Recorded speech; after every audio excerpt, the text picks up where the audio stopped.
السلام عليكم، ازيكم؟ عاملين ايه؟ يا رب ان شاء الله كلكم تكونوا بخير وقادرين تواجهوا الحياه. الفيديو ده ان شاء الله هيكون تكمله على الفيديو البارت الاولاني بتاع 20 نصيحه انت بجد محتاج تسمعهم قبل ما تدخل سنه 2024. وانا شايفه النصايح دي فرقت معايا قوي، ولو عرفتها من زمان كان زماني طورت من شخصيتي وطورت في حاجات كتيره جدا في حياتي، مش شرط في الحياه العمليه فقط، لا في حاجات كتيره جدا في حياتي. فلو انت مهتم كمل الفيديو، بس الاول اعمل لايك وشوف البارت الاولاني عشان هو برضو مليان نصايح وحاجات لذيذه قوي بنحكيها سوا. وبس كده، يلا بينا بقى ندخل على الفيديو. نصيحة 11 وهي عن العادات. انت في حاجات كتير مش متخيل قد ايه هتتغير في حياتك لما تكتسب عادات جديدة او تستبدل العادات السيئة اللي في حياتك بعادات جديدة ايجابية. مش متخيل قد ايه فعلا حياتك هتتغير، وده كلام مش كليشيه، هو حاجات كلها مجربه. انتوا عارفين ان اي حاجه بقولها في الشانل عندي، اسفه على صوتي، بس اي حاجه بنقولها هنا اما تكون مجربه اما تكون حاجه علميه وموثوق منها الحمد لله يعني.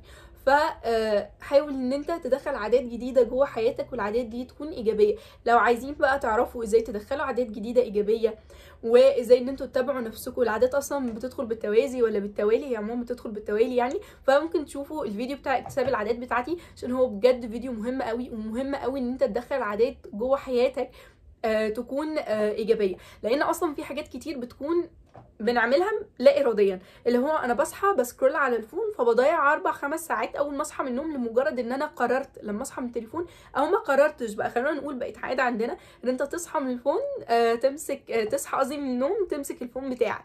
فمن اكتر الحاجات الغلط يعني. فعشان بقى تبدل العاده دي بعاده تانية وفعلا تستمر على الموضوع ده، هو الموضوع طبعا بياخد وقت، حبك لنفسك بتاخد وقت، ان انت تكتسب فلوس من علمك بياخد وقت، كل حاجه بتاخد وقت، ولكن احسن وقت تبتدي فيه هو الوقت بتاع دلوقتي. نقطه رقم 13 وهي حاجه يعني هو كل الحاجات مجرباها، بس يعني دي بالاخص اللي هي لازم تقسم وقتك كويس بين حاجات كتير. اي نعم في وقت لازم زي ما قلنا في كل مرحله عمريه لازم نركز فيها على حاجات اكتر، ولكن ده مش معناه يعني مثلا المرحله العمريه دي هركز فيها اكتر ان انا اكون فلوس، مش معناها ان انا خلاص ههمل صحتي وما يعني مش عارفه ازاي بكلمكم ان انتم ما تهملوش صحتكم وان انتم تكونوا بخير وانا طالعه لكم المنظر ده، يعني اعذروني.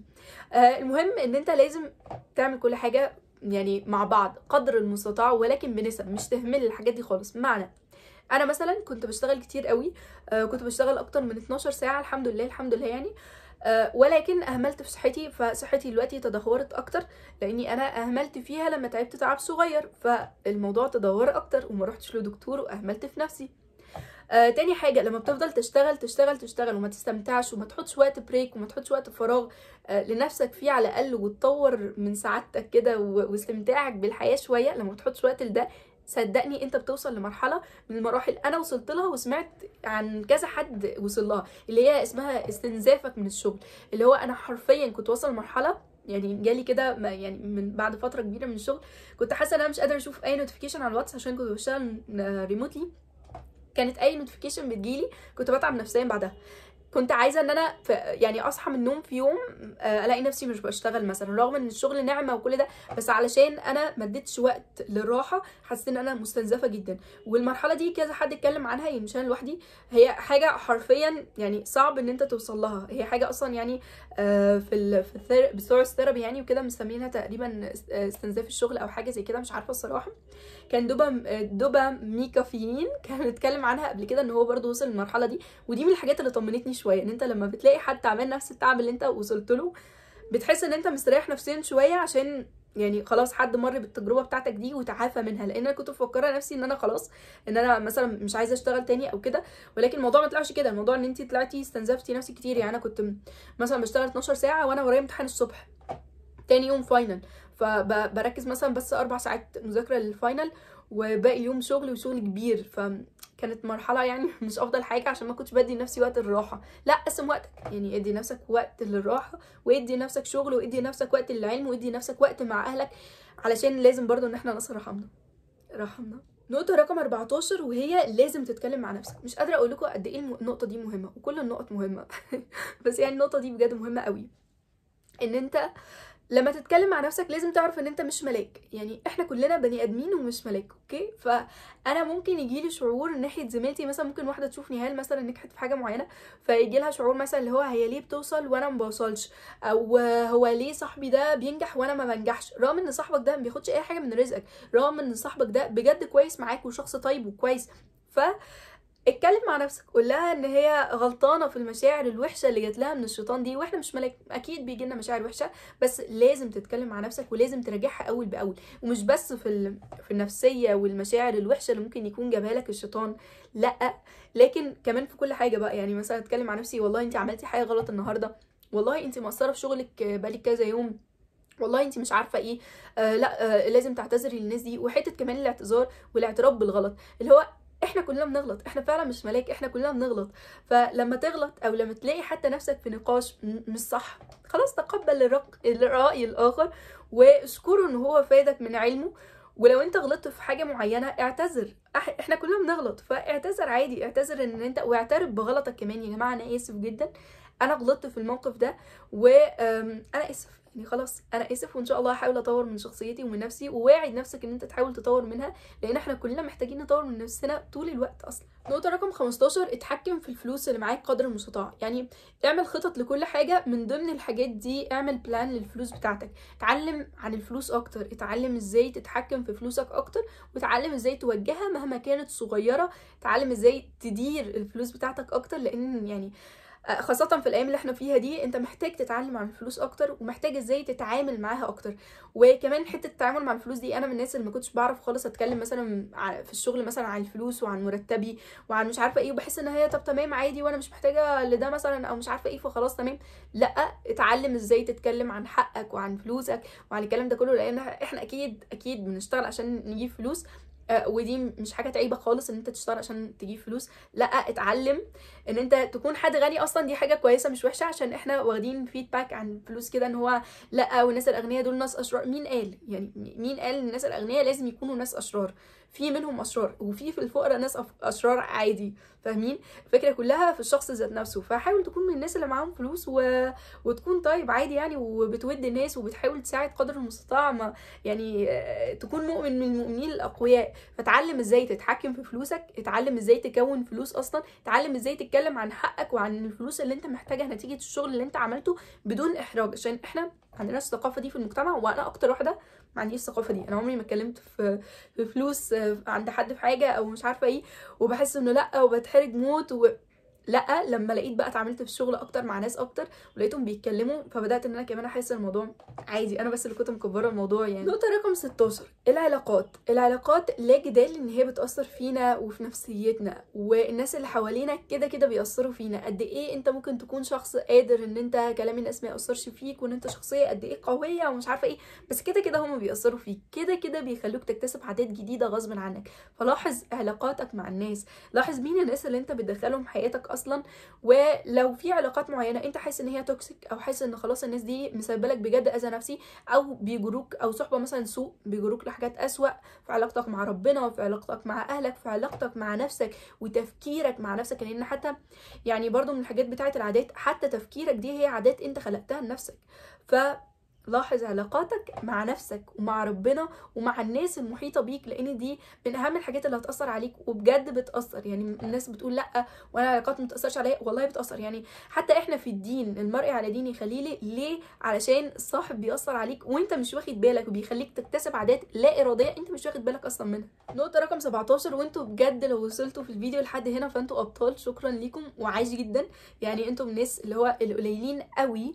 انا عارفه ان الناس بتتفرج على شويه او جزء من الفيديو وخلاص بتقف، علشان الناس ما عندهاش قوه تحمل ان هي تسمع حاجه ممكن تفيدهم فعلا للاخر. ليه؟ علشان خلاص احنا السوشيال ميديا بوظت دماغنا، عايزين دايما ان احنا نستمتع المتعه السريعه، ولكن مش بندور على المتعه بتاعت بعدين. فالمهم نقطه رقم 17 وهي التخطيط.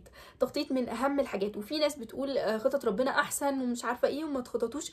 لا يا جماعه، خطط ربنا اكيد احسن وافضل مليون مره، ولكن انا مأمور بالسعي وربنا عليه النتائج. جاي.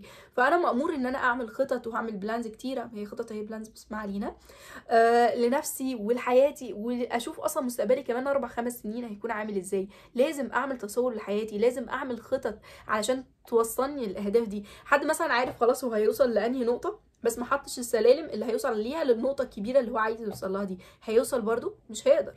فلازم تحط خطط كتير لكل حاجه في حياتك. انا بخطط حتى يعني اتعلموا ازاي تنظموا وقتكم من الفيديو بتاع، يعني بالنسبه لي الفيديو ده مهم قوي بتاع ازاي تنظم وقتك، برضو انا كنت عاملاه مفيد بالنسبه لي جدا، وانا قايله فيه معظم الحاجات اللي ساعدتني فعلا عشان انظم وقتي. فاتفرجوا على الفيديو ده، فيديو مهم جدا. انا بخطط حتى اليوم بتاعي، بخطط لو ما عملتش ده هعمل ايه، وهو ده اللي عليك ان انت تخطط وتسعى وربنا عليه النتائج.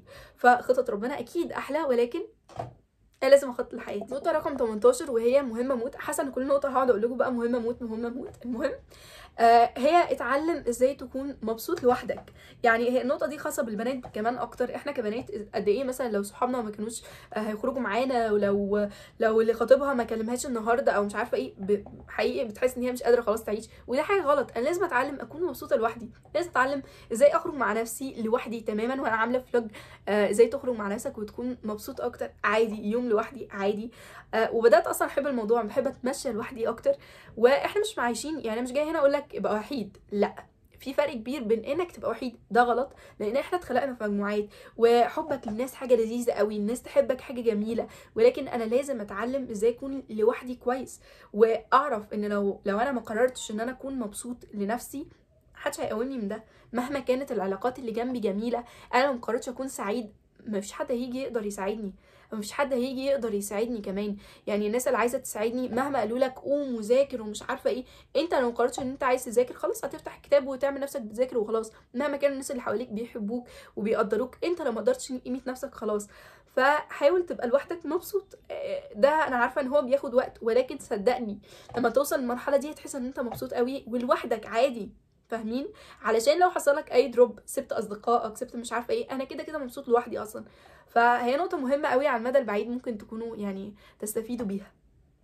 نقطة رقم 19 وهي ان الاسلام هو افضل نعمة انت اتخلقت بيها. لو انت اتولدت مسلم فدي افضل نعمة اصلا حصلت لك. الاسلام هو الدين الصح، فان انت اتولدت مسلم وعندك مبادئ والاخلاق وعارف قد ايه يعني الاسلام بتاعنا بجد جميل. الاسلام بتاعنا موجود فيه الاتيكيت وكل حاجة. متخيل ان يعني حتى في العلاقات مثلا بين الصحاب، الاتنين صحاب قال لك مثلا ان حرام ان لو احنا 3 صحاب 2 يتوشوشوا يسيبوا واحده. شايفين ديننا داخل في المشاعر قد ايه، ان هو الاتيكيت والمشاعر حتى موجوده في الدين بتاعنا. وطبعا انا مش افضل حد ينصحنا في الدين يعني، ولكن يعني هو ده الاسلام اللي انا عليه الحمد لله. بحاول ان انا اطور من نفسي قدر المستطاع في الدين. ادعوا لي ربنا يهديني في معظم الحاجات ويهدينا يا رب جميعا. فالاسلام هو افضل حاجه. وكمان اعرف ان الدين هو اكتر حاجه ممكن تخليك قويه نفسيا اكتر. احنا احسن من الغرب مليون مره، هم احسن مننا في حاجات كتير في العلم التكنولوجي مش عارفه ايه وكده، بس عشان الناس دي واخدين مبادئ كتير قوي من الدين. يعني انت متخيل حتى في دكتور طلع اللي هو ايه، بيقول لك اسجد وانت باصص على الارض عشان ده بيقوي النظر، لما بتسجد الحته بتاعت ظهرك دي بتكون افضل. حاجات كتير مكتشفينها اصلا وهي عندنا اوريدي في ديننا. الاخلاق اللي هم بيحاولوا يتعاملوا بيها دي من اخلاق ديننا اصلا، فاهمين؟ فانت عندك دين وعندك ربنا والاسلام هو الصح، فده حاجه تخليك اصلا قوي نفسيا اكتر. انتوا عارفين الملحدين، يعني الملحدين دول انا بشفق عليهم حرفيا، اللي هم يعني انت ما عندكش حاجه تتعلق بيها لما تقع. يعني دلوقتي مثلا وقعت بس انا عارفه ان ربنا هيكرمني، فاهمين اللي هو ايه لما بتقع؟ لا مش انا دلوقتي وقعت مثلا، اللي هو لما الواحد مثلا يكون مريض، لما مش عارفه ايه، عارف ان ربنا ان شاء الله هيكرمه في اللي جاي. فاحنا عندنا اسلام، الاسلام هو افضل حاجه وافضل نعمه بجد. واحنا كلنا شفنا قد ايه ان الغرب ناس مش كويسين خالص، وقد ايه ما فيش حقوق انسان ولا اي حاجه، لكن احنا مسلمين وقلوبنا على قلوب بعض، وعايزين كلنا نبقى متحدين قدر المستطاع عشان ان شاء الله اخواتنا ينصروا عن قريب. ف يعني نصيحتي الاولى والاخيره تمسك بدينك اكتر. عايزين نحاول نطور من نفسنا في الدين قدر المستطاع. بقول لنفسي الكلام ده طبعا قبل ما اقوله لكم، وانا بحاول يعني قدر المستطاع مع نفسي، وبحاول اجاهد نفسي قدر المستطاع. فاعرف ان الغرب مش احسن مننا، لا، انت كمسلم احسن، يعني احسن مليون مره من الانسان الملحد او الانسان يعني بالنسبه لي يعني انت على دين الحق. فخلاص بقى يعني ادعي ربنا دايما. انت عندك دعاء، وعندك ان انت صلاة استخارة، وعندنا صلاة اللي هي بتاعة قضاء حاجة. فعندك حاجات جميلة قوي في الدين، فبس ناقصنا ان احنا نسعى صح ونتقي ربنا اكتر. فحبيت ان انا افكركم ان الاسلام نعمة جميلة قوي لازم نحمد ربنا عليها. والنقطة رقم 20، لازم تحمدوا ربنا كتير قوي قوي على كل حاجة، ولازم كل يوم تكملوا زي صحيفة حمد كده تكتبوا فيها الحاجات اللي انتوا بتحمدوا ربنا عليها، لان ده هيخلي اصلا عقلك يبص على الحاجات بشكل ايجابي اكتر ومتفائل اكتر. ونقطة رقم 21 بقى، وهي حاجة من عندي، يعني من افضل النصايح اللي انا فعلا اديها لكم، ان انتوا تفضلوا متابعيني وتشوفوا كل الفيديوز اللي انا عاملاها، عشان ان شاء الله الشانل دي هتكون مفيده ليكم. انا بحاول اشتغل عليها قدر المستطاع عشان تكون مفيده يعني لكل الناس اللي بتتفرج عليها، واتمنى ان الفيديو ده بجد يكون فاتكم. وبس كده، لو هو فاتكم ما تنسوش تكتبوا لي في الكومنتس، لان دي حاجه بتفرحني قوي. شكرا، باي. وما تنسوش تابعوني على الانستجرام، بسيب لكم اللينك في الديسكريبشن عشان بيبقى فيه تفاصيل كتيره قوي عشان ما تفوتكمش عليه.